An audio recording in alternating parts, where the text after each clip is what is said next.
Then the Lord spoke to Job out of the storm.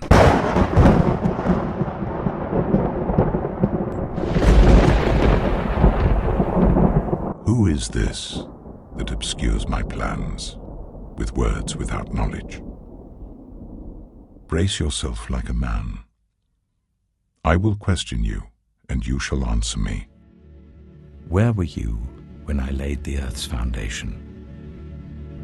Tell me if you understand. Who marked off its dimensions? Surely you know. Who stretched a measuring line across it? On what were its footings set? Or who laid its cornerstone, while the morning stars sang together and all the angels shouted for joy? Who shut up the sea behind doors when it burst forth from the womb? When I made the clouds its garment and wrapped it in thick darkness, when I fixed limits for it and set its doors and bars in place, when I said, "This far you may come and no farther. Here is where your proud waves halt."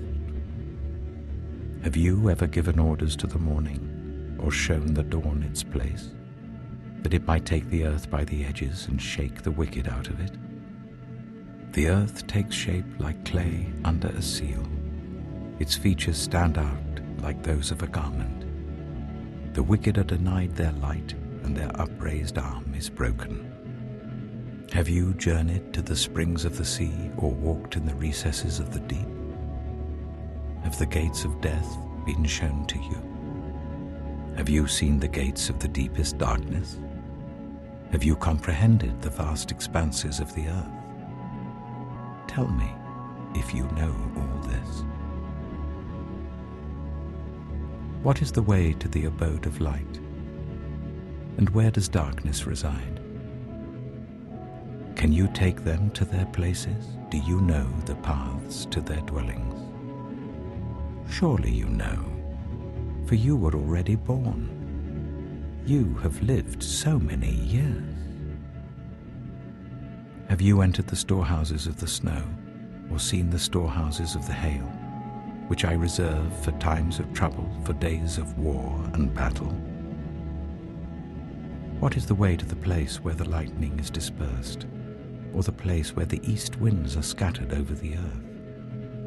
Who cuts a channel for the torrents of rain, and a path for the thunderstorm, to water a land where no one lives, an uninhabited desert, to satisfy a desolate wasteland and make it sprout with grass? Does the rain have a father? Who fathers the drops of dew? From whose womb comes the ice? Who gives birth to the frost from the heavens, when the waters become hard as stone, when the surface of the deep is frozen? Can you bind the chains of the Pleiades? Can you loosen Orion's belt? Can you bring forth the constellations in their seasons, or lead out the bear with its cubs? Do you know the laws of the heavens? Can you set up God's dominion over the earth? Can you raise your voice to the clouds and cover yourself with a flood of water? Do you send the lightning bolts on their way? Do they report to you, "Here we are"? Who gives the ibis wisdom, or gives the cockerel understanding? Who has the wisdom to count the clouds? Who can tip over the water jars of the heavens when the dust becomes hard and the clods of earth stick together?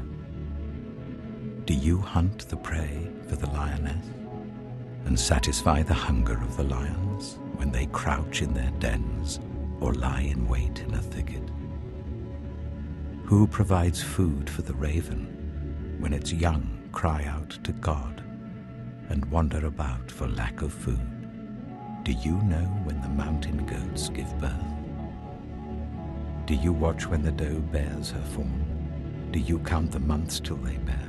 Do you know the time they give birth? They crouch down and bring forth their young. Their labor pains are ended. Their young thrive and grow strong in the wilds. They leave and do not return.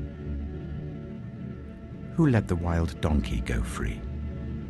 Who untied its ropes? I gave it the wasteland as its home, the salt flats as its habitat. It laughs at the commotion in the town. It does not hear a driver's shout.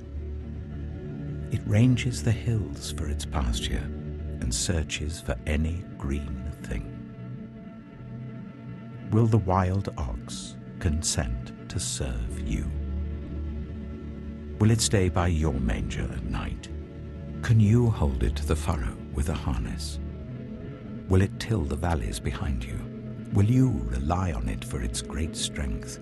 Will you leave your heavy work to it? Can you trust it to haul in your grain and bring it to your threshing floor? The wings of the ostrich flap joyfully, though they cannot compare with the wings and feathers of the stork. She lays her eggs on the ground and lets them warm in the sand, unmindful that a foot may crush them, that some wild animal may trample them. She treats her young harshly, as if they were not hers. She cares not that her labor was in vain, for God did not endow her with wisdom, or give her a share of good sense. Yet when she spreads her feathers to run, she laughs at horse and rider. Do you give the horse its strength, or clothe its neck with a flowing mane? Do you make it leap like a locust, striking terror with its proud snorting? It paws fiercely, rejoicing in its strength, and charges into the fray. It laughs at fear, afraid of nothing. It does not shy away from the sword. The quiver rattles against its side, along with the flashing spear and lance. In frenzied excitement, it eats up the ground. It cannot stand still when the trumpet sounds. At the blast of the trumpet, it snorts. Aha! It catches the scent of battle from afar, the shout of commanders and the battle cry.